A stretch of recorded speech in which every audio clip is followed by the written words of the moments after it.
So, meron tayong biniling electric kettle. Ayan. Electric kettle to. Tignan natin yung maganda. Ito yung cord niya.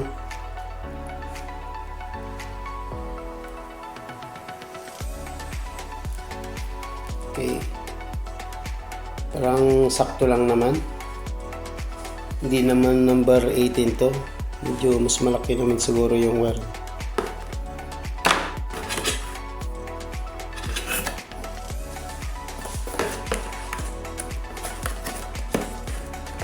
Yan.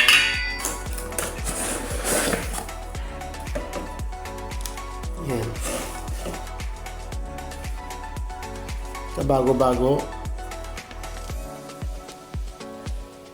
So, i-try natin kung maganda hindi. Kaya lang malit ito eh. Yung 1 meter yung haba ng wire. So, lagyan ko ng tubig to. So, ito yung tubig niya. Ito naman yung wire.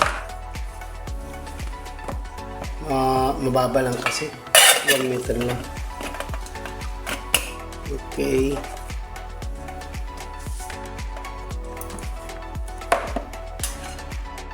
Okay. So, nilagyan ko na ng tubig.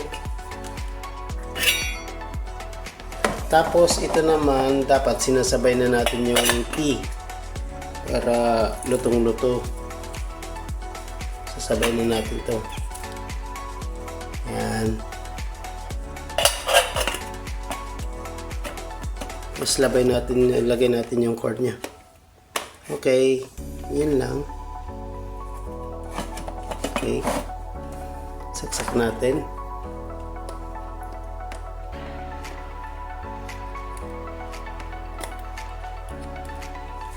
Ay, naka-on na agad. Di okay lang. Okay. Tayin natin na kukulo yan. Within 7 days daw to, pwedeng ibalik. Pag hindi maganda, pwede pang ibalik. Tapos, sa susunod, tingnan natin yung watts. Kasi wala dito, wala talaga. Walang nakalagay na watts. Electric kettle lang. Wala namang dito. Sa loob, wala na. Okay. Parang okay naman.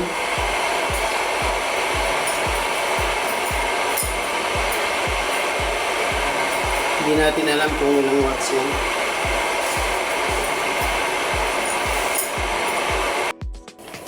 Okay na. So, kumukulo na siya. Medyo mainit na. O yan o, may lumalabas. Tingnan. Diyan.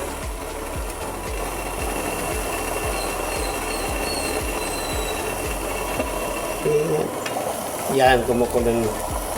Pwede na yan. Okay, so okay naman. Okay. Pwede sa may switch. Pwede naman sa saksakan. Patayin. Kaya lang sa akin, dito na lang susaksakan kasi pag yun, laging nag-i-spark. Tapos nasusunog na yan. Yan lang. Okay.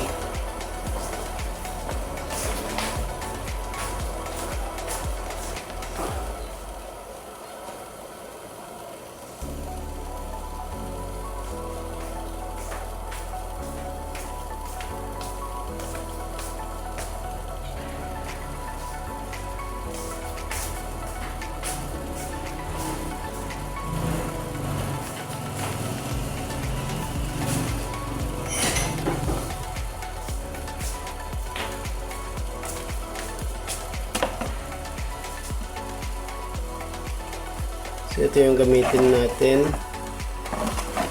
Okay. Ito yung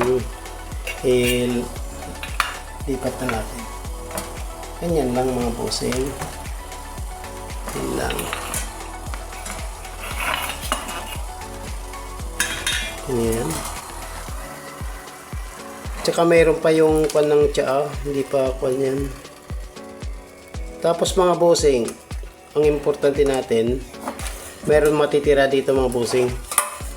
Ito yung natin. Tapos magtira tayo dito kasi meron pang init yan. Masusunog po yung electric kettle natin pag inubos natin yung tubig niya. Habang mainit pa mga bossing, huwag na natin ubusin yung tubig. Yun lang po. Okay, thank you. Thank you mga bossing. Mag-iwan po tayo ng tubig. Okay, thank you mga bossing.